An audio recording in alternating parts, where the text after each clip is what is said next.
It is now my pleasure to invite His Excellency, Mr. Abdulla Shahid, President of the United Nations General Assembly, to address the plenary. Excellency, you have the floor.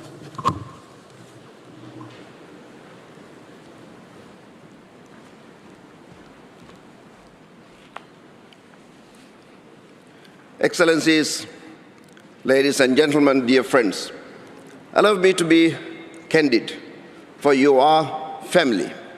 We are facing an existential crisis.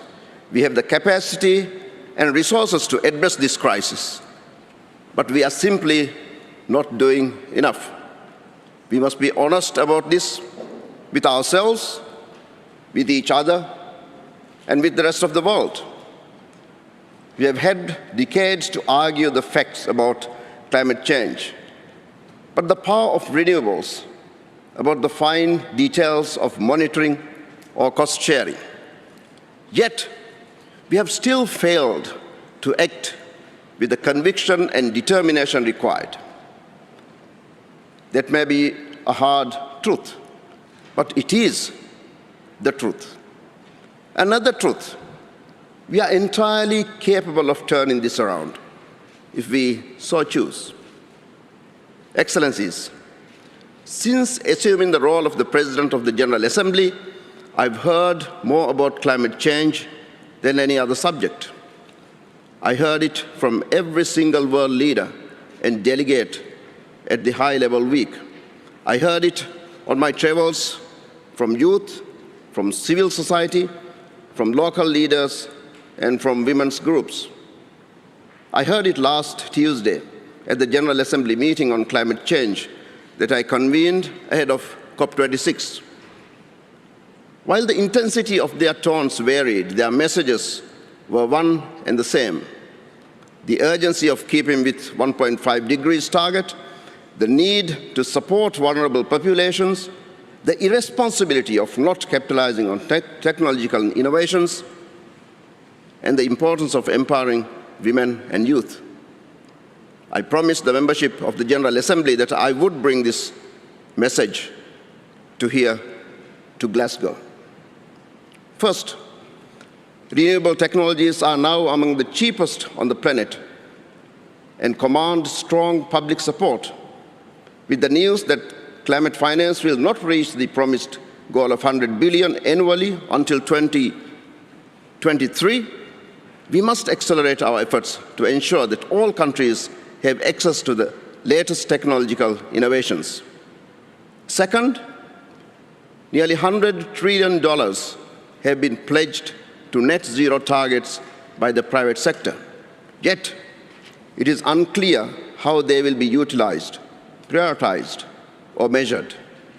It is imperative that their contributions are as efficient and impactful as possible. Third, we must maintain focus on adaptation, particularly for vulnerable countries. We must ensure there is an even 50-50 split in adaptation and mitigation financing. Fourth, green jobs are the future, promising both economic prosperity and environmental sustainability.